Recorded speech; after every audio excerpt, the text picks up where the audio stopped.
فَمَن يَكْفُرْ بِالطَّاغُوتِ وَيُؤْمِن بِاللَّهِ فَقَدِ اسْتَمْسَكَ بِالْعُرْوَةِ الْوُثْقَىٰ لَا انفصام لَهَا وَاللَّهُ سَمِيعٌ عَلِيمٌ۔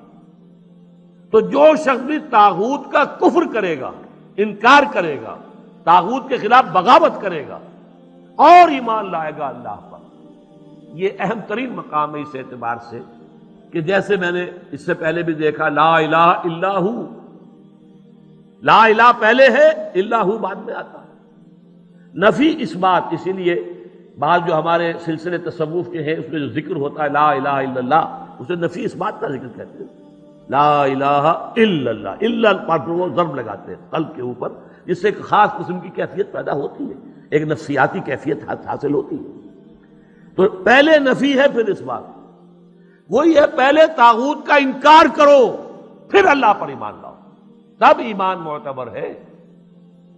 طاغوت کسے کہتے ہیں؟ طغا سے بنا ہے، طغا طغیانی، دریا اپنے حدود کے اندر بہ رہا ہے لیکن اب یہ کہ اس کی پانی ادھر چھلک گیا ہے، اپنے حدود سے کناروں سے نکل گیا، اسے کیا کہتے ہیں؟ طغیانی، طغیانی آئی ہوئی ہے، طغیانی۔ تو انسان کا اور جنوں کا مقام کیا ہے؟ وما خلقت الجن والانس الا لیعبدون، میں نے نہیں پیدا کیا جنوں اور انسانوں کو مگر اس لیے کہ میری بندگی کریں۔ جو حد بندگی سے تجاوز کرے گا وہ طاغوت ہے، چاہے وہ ایک فرد ہو، کوئی ادارہ ہو، کوئی ریاست ہو۔ میں نے یہ تین چیزیں گن دی ہیں۔ انفرادی حیثیت سے میں اپنے حد بندگی سے تجاوز کرتا ہوں، اگر زندگی آمد برائے بندگی، زندگی بے بندگی شرمندگی، اگر میں حد بندگی سے تجاوز کر گیا تو میں طاغوت ہوں۔ کوئی ادارہ آپ نے بنایا ایسا جس میں لمیٹیشن نہیں ہے اللہ کے احکام کی، بلکہ اس کے اندر آپ نے اپنی اتھارٹی جو ہے وہ بڑی مطلق رکھی ہوئی ہے، طاغوت ہے۔ ریاست آپ نے قائم کی، حاکمیت عوام کے لیے یا حاکمیت کسی ایک خاندان کے لیے، وہی طاغوت ہے۔ اس کی نفی، اس کا انکار، اس کے خلاف بغاوت کر کے ایمان لاؤ گے تو ایمان معتبر ہے۔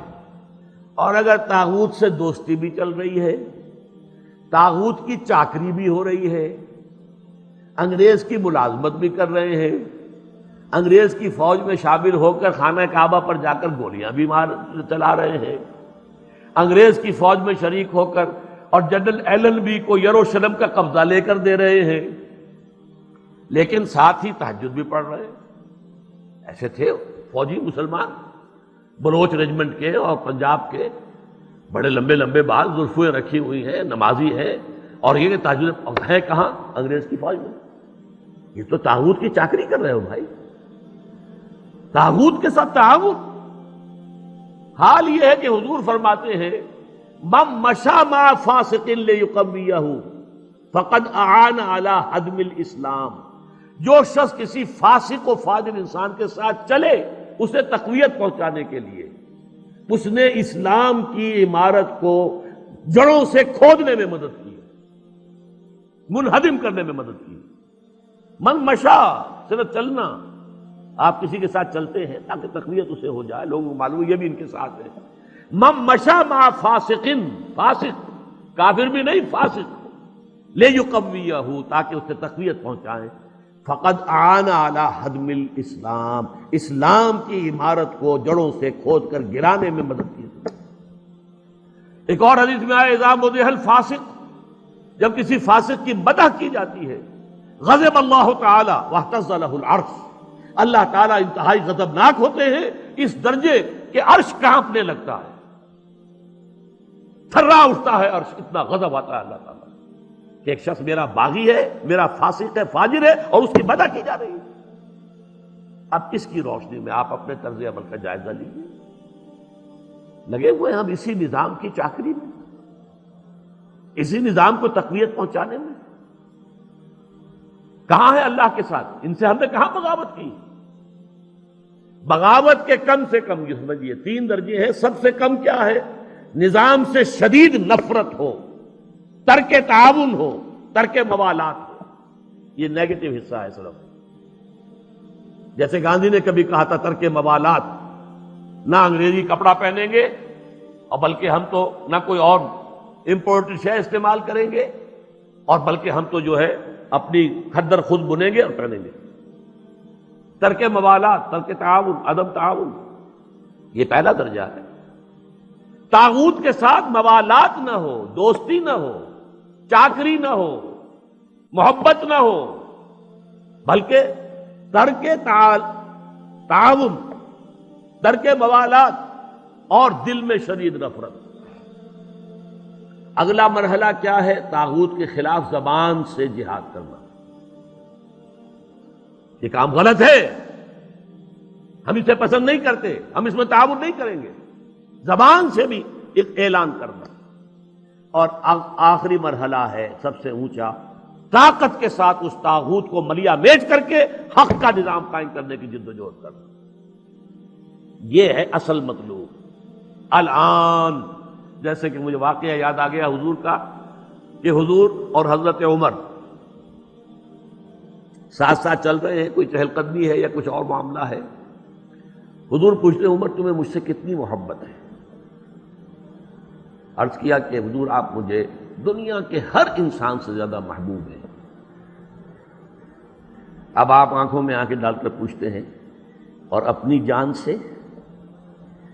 اب ایک تو اندازہ کیجئے کہ یہ سوال کسی ایسے شخص سے نہیں کیا جا سکتا جس سے ذرا بھی بال برابر بھی بودھ ہو دل میں، تو خالص وہ بہت ہی مقرب ہوگا، اسی سے یہ بات کہی جائے گی۔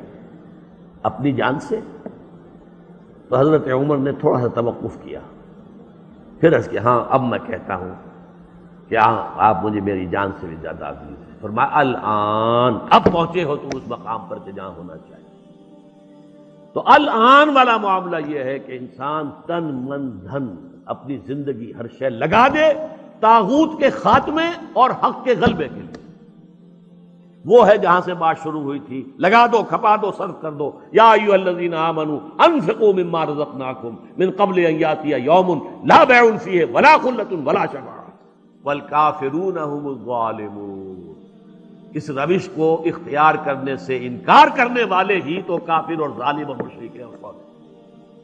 وَمَن یکفر، اب میں دیکھیے دو حدیثیں بھی آپ کو سنا دیتا ہوں، میں نے تو ترتیب الٹی بتائی تھی، ہم کمزور لوگ ہیں تو کمزور ترین درجہ پہلے بیان کر دیا کہ طاغوت سے دلی نفرت ہو، تعاون نہ ہو۔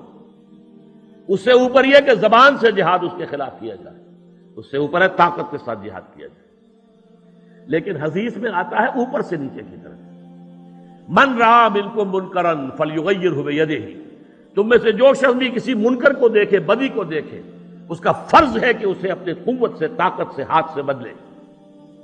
فَإِن لَمْ يَسْتَطِعْ، اگر اس کی طاقت نہیں ہے، استطاعت نہیں ہے یا ہمت نہیں ہے، یہ دونوں چیزیں ایک دوسرے کے ساتھ ہی ہوتی ہیں، فَبِلِسَانِهِ، تو کم سے کم زبان سے تو اس کے خلاف بات کرے، گونگا شیطان تو نہ بن کے بیٹھ جائے۔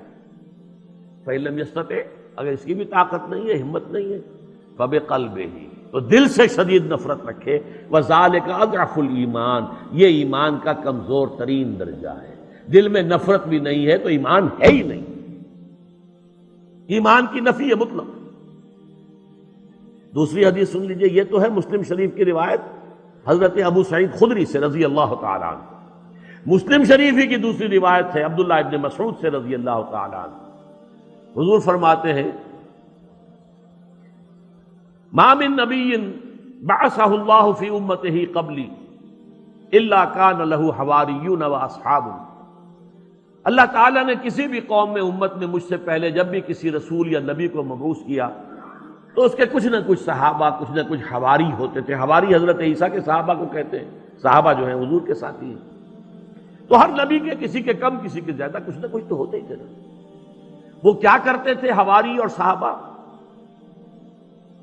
یقتدون بامرہ ویاخذون بسنتہ، اپنے اس نبی کی سنت کو مضبوطی سے پکڑ لیتے تھے اور ان کے حکم پر عمل کرتے تھے۔